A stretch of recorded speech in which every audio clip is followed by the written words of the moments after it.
बिस्मिल्लाहिर्रहमानिर्रहीम। अस्सलामु अलैकुम।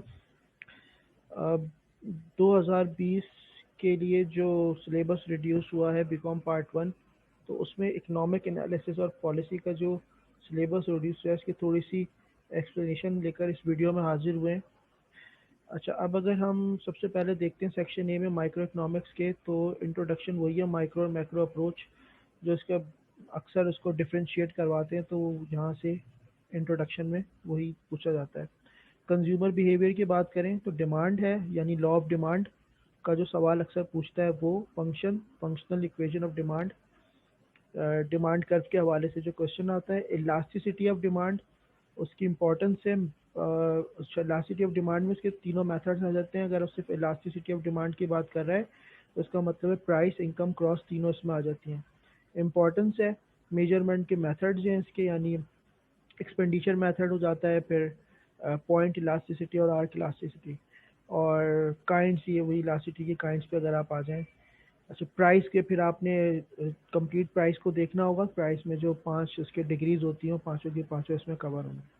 कंज्यूमर इक्विलिब्रियम में cardinal and ordinal approaches. Cardinal approach का मतलब है एल्फ्रेड मार्शल वाली, यानी law of diminishing marginal utility वाला, और इक्वी मार्जिनल यूटिलिटी। और ऑर्डिनल जो है वो आपका इंडिफरेंस कर्व अप्रोच है। और इंडिफरेंस कर्व अप्रोच में अगर वो सिर्फ ऑर्डिनल अप्रोच कह रहा है तो इसका मतलब ये है कि कंज्यूमर इक्विलिब्रियम भी है और उसके इफ़ेक्ट्स भी इसमें आ जाएंगे, यानी प्राइस इफेक्ट, इनकम इफेक्ट और सब्सटीट्यूशन इफेक्ट भी इसमें शामिल होंगे।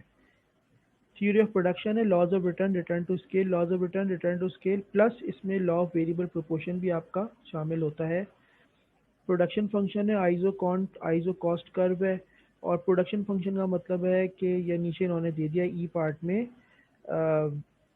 लीस्ट फैक्टर कॉम्बिनेशन, या लीस्ट फैक्टर कॉम्बिनेशन का मतलब है प्रोड्यूसर्स इक्विलिब्रियम। तो प्रोड्यूसर इक्विलिब्रियम भी इसमें आ गया है। अच्छा, इसमें से इन्होंने थ्योरी ऑफ प्रोडक्शन में इन्होंने लार्ज स्केल, वो इकोनॉमीज ऑफ स्केल वाला जो होता है वो इन्होंने इस चीज़ जो है यहाँ से हटा दी है। अच्छा, उसके बाद मार्केट है, definition and brief classification of market.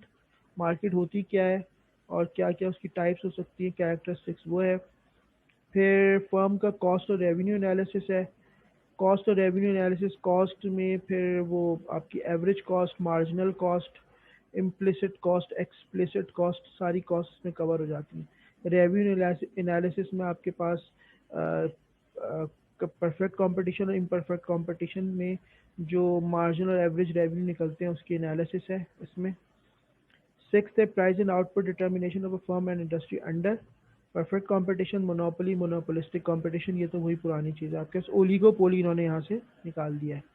Macro की बात करें तो डेफिनेशन, कंसेप्ट है नेशनल इनकम का, सिग्निफिकेंस है, मेथड्स हैं इसके जो आपके होते हैं, इनकम अप्रोच, एक्सपेंडिचर अप्रोच और प्रोडक्ट अप्रोच।